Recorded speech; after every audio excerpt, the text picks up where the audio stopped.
माता पार्वती के 3 प्रश्न। नंबर 1, कौन सी स्त्री के भाग्य में पुत्र नहीं होता। नंबर 2, कौन सा गहना पहनने से स्त्री या पुरुष की दर्दनाक मौत होती है। नंबर 3, स्त्री का कौन सा श्रृंगार उसे स्वर्ग में स्थान दिलाता है। एक बार माता पार्वती भगवान शिव से पूछती है, प्रभु मुझे कल मेरी एक भक्त ने याद किया तो मैं उसकी विनती टाल नहीं सकी और रात्रि में उसके स्वप्न में पहुंच गई। तो मेरी उस भक्त ने मुझसे 3 प्रश्न पूछे तो मैंने उससे कहा कि मैं तुम्हें कल पुनः तुम्हारे स्वप्न में आकर तीनों प्रश्नों के उत्तर अवश्य दूंगी। प्रभु, जब से मेरी भक्त ने मुझसे यह 3 प्रश्न पूछे हैं तब से मेरा मन विचलित हो गया है। अतः आप मुझे उन तीनों प्रश्नों का उत्तर बताने की कृपा करें और मुझे संतुष्ट करे, जिससे मैं अपने भक्त को 3 प्रश्नों के उत्तर दे सकूं। भगवान शिव कहते हैं कि हे पार्वती, ठीक है, तुम अपने तीनों प्रश्न बताओ, मैं तुम्हें उत्तर देने का पूरा प्रयास करूंगा। तो माता पार्वती कहती है कि हे प्रभु, मेरा पहला प्रश्न है कि कौन सी स्त्री के भाग्य में पुत्र नहीं होता। मेरा दूसरा प्रश्न है कि कौन सा गहना पहनने से स्त्री या पुरुष की दर्दनाक मौत होती है। और मेरा तीसरा प्रश्न है कि स्त्री का कौन सा श्रृंगार उसे स्वर्ग में स्थान दिलवाता है। भगवान शिव कहते हैं कि हे पार्वती, तुम्हारे तीनों ही प्रश्न बहुत ही महत्वपूर्ण हैं। जो भी इन तीनों प्रश्नों के उत्तर समझकर अपने जीवन में उतार लेता है, उसे जीवन में मृत्यु के बाद भी सब सुख की प्राप्ति होती है। भगवान शिव कहते हैं कि पार्वती, अब मैं तुम्हारे तीनों प्रश्नों के उत्तर एक छोटी सी कहानी के माध्यम से दूंगा, मगर मेरी एक शर्त है कि जब तक मैं इस कहानी को सुनाऊं तब तक तुम्हें पूरे मन से यह कहानी सुननी है, क्योंकि अधूरी कहानी सुनने से हमेशा अधूरा ज्ञान ही प्राप्त होता है जो जीवन में कभी काम नहीं आता। तो पार्वती बोली कि ठीक है, मैं आपको वचन देती हूँ कि मैं इस कहानी को पूरे मन से सुनूंगी।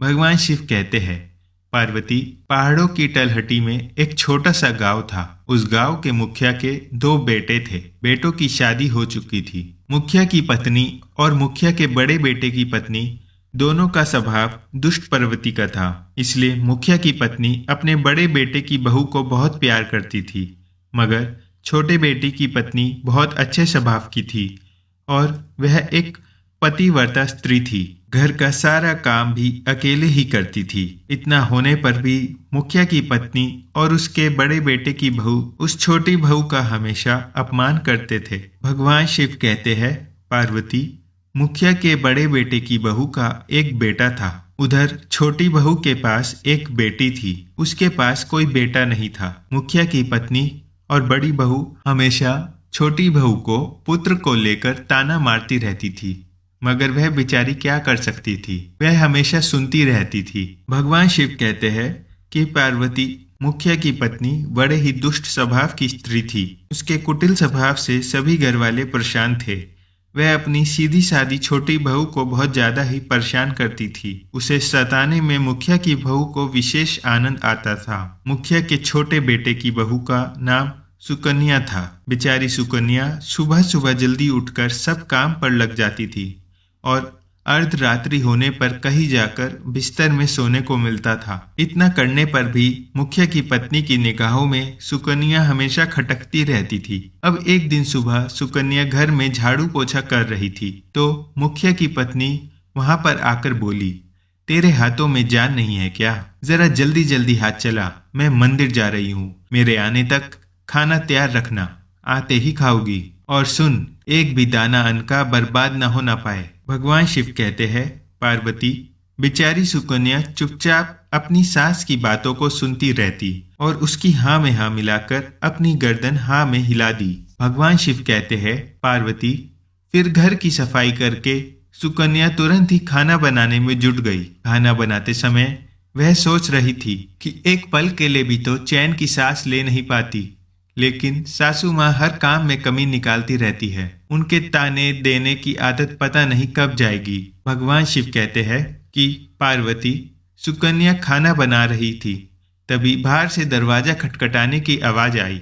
तो सुकन्या ने सोचा, अभी भोजन तैयार ही हुआ है, लगता है सासू माँ जल्दी लौट आई है। फिर सुकन्या ने एकदम से दरवाजा खोला तो वहां पर एक सन्यासी खड़ा है। वह सन्यासी कहने लगा, बेटी, तेरा सुहाग अमर रहे। बाबा को कुछ भोजन करा दे, मुझे बहुत भूख लग रही है। भगवान शिव कहते हैं, पार्वती, सुकन्या बहुत ही सुशील तथा संस्कारी स्त्री थी। उसने सोचा, साधु महाराज को भोजन करा तो दूं, पर यदि कहीं मेरी सास आ गई तो मेरी खैर नहीं। फिर कुछ देर सोच विचार करने के बाद में उसने सन्यासी को भोजन करने के लिए अंदर आने को कहा। सुकन्या ने मन में सोचा कि सास से कैसा डर, यदि मेरी सास आ भी जाएगी और मुझे कुछ कहेगी तो मैं उनसे कह दूंगी कि मैं अपने हिस्से का भोजन उनको दे रही हूँ। भगवान शिव कहते हैं कि पार्वती, फिर ऐसा सोचकर वह सुकन्या साधु को भीतर ले आई और अतिथि धर्म का पालन करते हुए उस साधु को भोजन कराने लगी। अभी साधु भोजन कर ही रहा था कि सुकन्या की सास आ गई और फिर साधु को घर के भीतर बैठा भोजन करता देख करके तो उसका पारा 7वें आसमान पर चढ़ गया और एकदम से सुकन्या से कहने लगी, यहाँ कोई भंडारा या लंगर नहीं चल रहा। सुकन्या ने सास को रोकने की बहुत ही चेष्टा की, लेकिन उस दुष्ट स्त्री ने सन्यासी को धक्के मारकर उसके घर से निकाल दिया, उसका खाना उठाकर फेंक दिया। अब उसका क्रोध सुकन्या पर टूटा और कहने लगी कि मैंने तुझे कहा था कि अन्न का एक भी दाना बर्बाद मत करना, लेकिन तूने यह क्या किया? तूने इस महात्मा को इतना सारा अन्न खाने को दे दिया।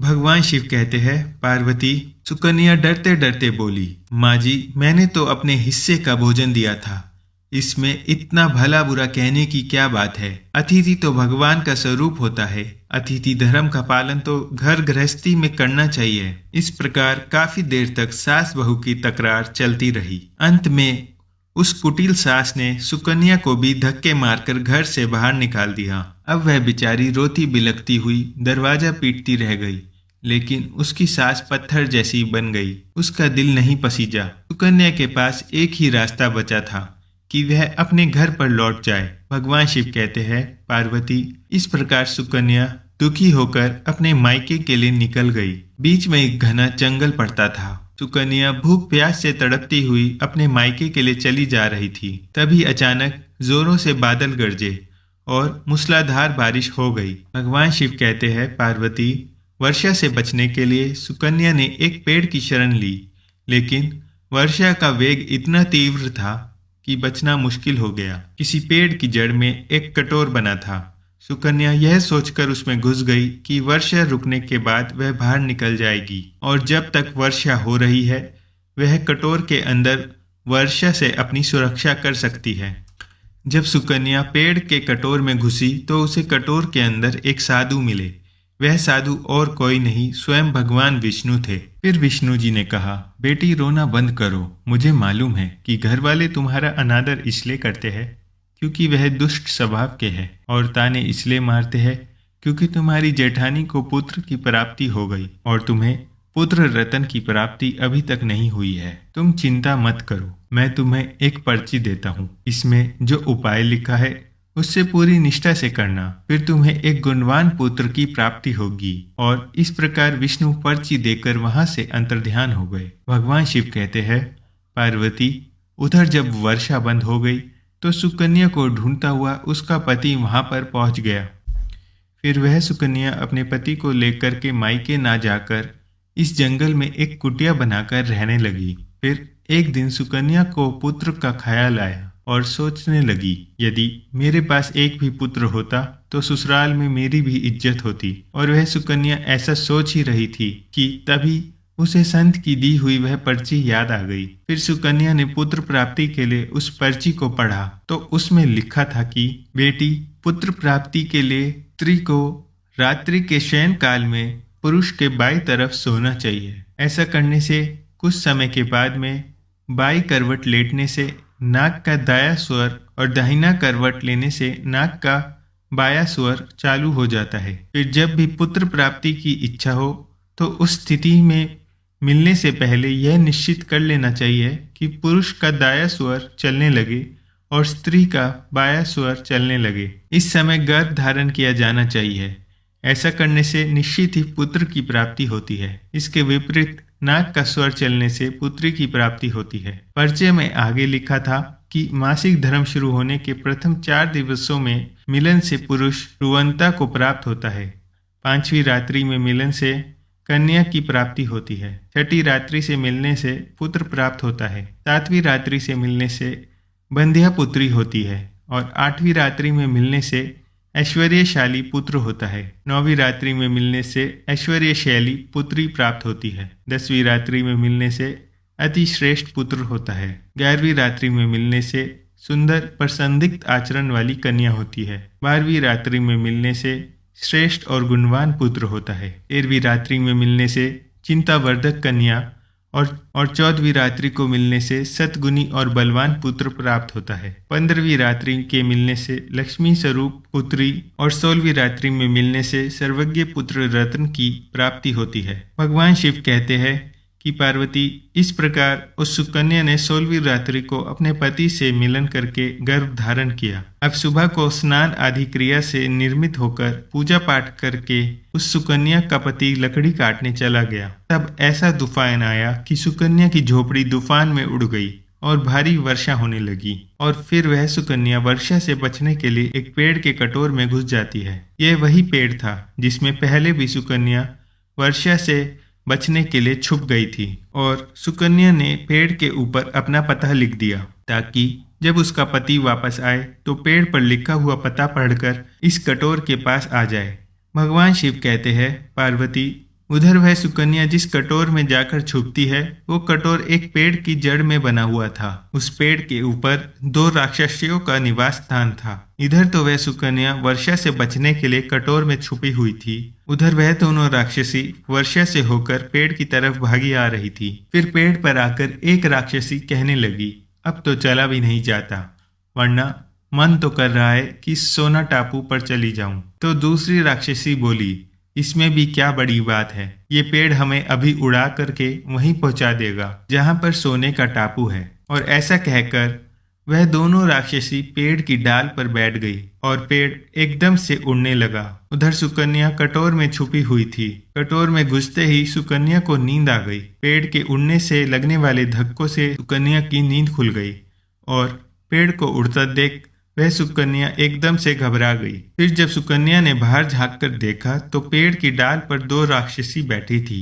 अंततः सुकन्या ने फिर से परिस्थितियों के साथ समझौता कर लिया और सोचा कि अब जो होगा अच्छा ही होगा। और फिर कुछ देर की उड़ान के बाद वह पेड़ एक सोना टापू पर पहुंचकर उतर गया। उधर दोनों राक्षसियों को भूख लग रही थी। वह दोनों शिकार की तलाश में निकल गई। भगवान शिव कहते हैं, पार्वती, उन दोनों राक्षसियों के बाहर जाने के बाद वह सुकन्या कटोर से बाहर निकली और उसने चैन की सांस ली। अब जैसे ही सुकन्या ने सोना टापू पर फैली रेत को देखा तो एकदम से अचंभे में पड़ गई कि यह रेत तो चमचमा रही है। और फिर जैसे ही सुकन्या ने रेत को हाथों में उठाया तो एकदम से चिल्लाने लगी, अरे यह तो सोने की रेत है। और फिर सुकन्या ने अपनी धोती के आंचल में जितनी रेत रख सकती थी उसने बांध ली और फिर पुनः आकर चुपचाप इस कटोर में घुस गई। भगवान शिव कहते हैं, पार्वती, इधर तो सुकन्या का कटोर में पुनः वापस जाना हुआ, उधर दोनों राक्षसियां पेड़ पर वापस आ गई और आपस में कहने लगी, आज तो भरपेट खाना खाकर पूरी तृप्ति हो गई, अब चलो वापस लौट जाते हैं हम जहां से आए थे। और फिर उसी प्रकार थोड़ी देर में वह पेड़ उड़कर फिर उसी स्थान पर पहुंच गया जहां से वह उड़कर गया था। वह सुकन्या तब तक उस कटोर में छुपी रही जब तक वह राक्षसियां किसी कारणवश पेड़ के बाहर नहीं निकली। और जैसे ही दोनों राक्षसी उस पेड़ के बाहर गई वैसे ही सुकन्या सोने की रेत लेकर उस कटोर से बाहर आ गई और मन में सोचने लगी कि इतना सारा सोना देखकर तो मेरी सासू माँ खुश हो जाएगी और मैं अब अपनी ससुराल में वापस जाऊंगी। अपनी सासू माँ को इतना सारा सोना दूंगी, फिर वह मुझसे कभी भी नफरत नहीं करेगी और हमेशा के लिए प्यार करने लगेगी। भगवान शिव कहते हैं, इधर तो सुकन्या ऐसा सोच रही थी, उधर सुकन्या का पति सुकन्या को ढूंढता हुआ कटोर की तरफ आ जाता है और फिर वह सुकन्या अपने पति को सारी बात बताती है और अपने पति को लेकर अपने घर के द्वार पर पहुंच जाती है। घर जाकर सुकन्या अपनी सासू माँ से कहती है कि देखो सासू माँ, मैं आपके लिए क्या लाई हूँ। और फिर ऐसा कहते हुए सुकन्या घर के भीतर प्रवेश करती है और वह सारा सोना अपनी सासू माँ को दे देती है। और किस तरह यह सोना प्राप्त हुआ वह सारी घटना अपनी सासू माँ को बता देती है। भगवान शिव कहते हैं, पार्वती, सोना लेने के बाद में सुकन्या की सास एकदम से क्रोधित होकर बोली कि तू बहुत कम सोना लेकर आई है, तुझे वहां पर जितना भी सोना था सारा सोना लेकर आना चाहिए था। कि फिर अपनी सास की बात सुनकर के वह सुकन्या कहती है कि माँ जी, हमारी 3-4 पीढ़ियों के लिए इतना सोना काफी है। तो सास कहने लगी, अरे मूर्ख, सोना भी कभी काफी होता है, जितना हो उतना ही कम है। अब देख, मैं जाऊंगी, फिर देखना कितना सोना बटोर कर लाती हूँ। सुकन्या ने अपनी सास को बहुत समझाया, पर उस लालची दुष्ट स्त्री को समझ में एक भी बात नहीं आई। उसने सुकन्या की एक भी बात नहीं सुनी और जाकर के उस पेड़ की कटोर में बैठ गई। उधर वह राक्षसिया जैसे ही पेड़ पर आई तो एकदम से पेड़ हिलने लगा। इधर तो पेड़ उड़ता हुआ जा रहा था, उधर वह सुकन्या की सास मनी मन बहुत खुश हो रही थी कि आज तो मैं बहुत सारा सोना एक साथ बटोर कर लाऊंगी। इधर तो सुकन्या की सास अपने मन में खुशियां मना रही थी। उसी समय एक राक्षसी कहने लगी, चलो आज स्वर्ण द्वीप पर ना चलकर के मत्स्य द्वीप पर चलते हैं, आज मछलियां खाने का बहुत मन हो रहा है। और फिर जैसे ही राक्षसियों ने मछलियां खाने का मन बनाया, वैसे ही वह पेड़ मत्स्य द्वीप की तरफ उड़ चला। भगवान शिव कहते हैं, पार्वती, इस प्रकार राक्षसियों की बात सुनकर के कटोर में बैठी लालची स्त्री स्वयं पर संयम ना रख सकी और एकदम से बोल पड़ी, अरे तुम सोना टापू क्यों नहीं जा रहे हो? मत्स्य द्वीप मत जाओ, सोना टापू पर चलो। अब जैसे ही उस लालची स्त्री ने इतनी आवाज दी कि राक्षसिया समझ गई कि इस पेड़ की कटोर में कोई जरूर छिपा है और उन्होंने एकदम से जैसे ही कटोर में प्रवेश किया और फिर जैसे ही दोनों राक्षसियों ने उस लालची स्त्री को देखा तो एकदम से उठाकर उसे पेड़ के नीचे फेंक दिया और धरती पर गिरते ही उसके प्राण पखेरु उड़ गए। जब यह सूचना मुखिया को मिलती है कि उसकी पत्नी मर चुकी है तो मुखिया एकदम से अपने छोटे बेटे की बहू यानी सुकन्या के पास जाता है और उससे कहता है, बेटी, मैं तो इसे पहले से ही समझाता था कि तू ऐसा काम मत कर, लालच नहीं करना चाहिए और बहुएं बेटी की तरह होती है, उनको प्यार देना चाहिए, मगर मैं क्या करूं? उसने मेरी एक भी बात नहीं मानी और उसे उसके कर्मों का फल आज मिल गया। उधर सुकन्या पति के साथ में सुखपूर्वक जीवन यापन करने लगी। फिर समय पूर्ण होने के बाद में सुकन्या को एक बहुत ही गुणवान पुत्र की प्राप्ति हुई। अपनी गोद में अपने पुत्र को खेलते हुए देखकर सुकन्या की खुशी का ठिकाना नहीं रहा और वह विष्णु और लक्ष्मी जी को तहे दिल से धन्यवाद करने लगी। उधर सेठ के बड़े बेटे की बहू, जो हमेशा सुकन्या के पुत्र को लेकर ताने मारती रहती थी, उसके दिन गरीबी में गुजरने लगे। जब सुकन्या को पुत्र की प्राप्ति हो गई और उसे धन भी प्राप्त हो गया, सेठ की बड़ी बहू ने जाकर के सुकन्या के आगे हाथ जोड़ करके अपनी गलती की माफी मांगी। सुकन्या एक बहुत ही पतिव्रता और दयावान स्त्री थी, बहुत ही मधुर संबंधों वाली स्त्री थी, इसलिए वह अपनी जेठानी को माफ कर देती है और जो भी सोना वह लेकर आई थी उसमें से आधा सोना वह अपनी जेठानी को भी दे देती है। और इस प्रकार मुखिया अपनी छोटी बहू की बहुत प्रशंसा करता है। फिर मुखिया का पूरा परिवार बड़े ही प्यार से जीवन यापन करने लगता है। भगवान शिव कहते हैं, इस प्रकार जब समय धीरे धीरे सुखपूर्वक व्यतीत होने लगा तो मुखिया की बड़ी बहू के जो पुत्र हुआ था वह अवगुणी था, इसलिए उसने सारा सोना अवगुणों में बर्बाद कर दिया। और उधर सुकन्या का जो पुत्र हुआ था वह बहुत ही गुणवान था। वह अपने जीवन में इतना आगे बढ़ा कि उसने अपने माँ बाप का नाम रोशन कर दिया। और फिर जब सुकन्या और उसकी जेठानी ने अपना जीवन पूरा जी लिया तो मृत्यु उपरांत सुकन्या को स्वर्ग की प्राप्ति हुई और उसकी जेठानी को नरक में स्थान मिला। भगवान शिव कहते हैं, पार्वती, तुम्हारा पहला प्रश्न था कि कौन सी स्त्री के भाग्य में पुत्र नहीं होता, तो समझ लो, विष्णु भगवान के द्वारा दिए गए पर्ची के नियमों के विपरीत जो कार्य करते हैं उनके भाग्य में पुत्र नहीं होता। इसलिए पुत्र या पुत्री की इच्छा रखने वाले भाई बहन इस कहानी को बार बार ध्यान से सुने और इच्छा अनुसार संतान की प्राप्ति करे। अब भगवान शिव कहते हैं कि पार्वती, तुम्हारा दूसरा प्रश्न था कि कौन सा गहना पहनने से स्त्री या पुरुष की दर्दनाक मौत होती है, तो समझ लो कि वह लालच रूपी गहना जो मुखिया की पत्नी ने पहना था और खूब सारा सोना लाने के लालच में कटोर में घुस गई और राक्षसियों के द्वारा नीचे फेंक दिए जाने के कारण मुखिया की पत्नी की दर्दनाक मौत हो गई। इसलिए लालच रूपी गहना कभी भी नहीं पहनना चाहिए। भगवान शिव कहते हैं कि अब तुम्हारे तीसरे प्रश्न का उत्तर देता हूँ कि कौन सा श्रृंगार करने से स्त्री को स्वर्ग मिलता है, तो वह चरित्र रूपी श्रृंगार यानी चरित्रवान एवं पतिव्रता स्त्री को स्वर्ग में स्थान मिलता है। जैसे कि मुखिया की छोटी बहू सुकन्या एक पतिव्रता स्त्री थी, उसका चरित्र बहुत ही उज्जवल था, इसलिए मृत्यु उपरांत उसे स्वर्ग में स्थान मिला। दोस्तों, आपको यह कहानी कैसी लगी कमेंट करके जरूर बताएं। फिर मिलूंगा एक नई कहानी के साथ, और जाने से पहले ओम नमः शिवाय जरूर लिखें, और ऐसी ही और भी बेहतरीन वीडियोस के लिए हमारे पेज आस्तिक को फॉलो करें। धन्यवाद।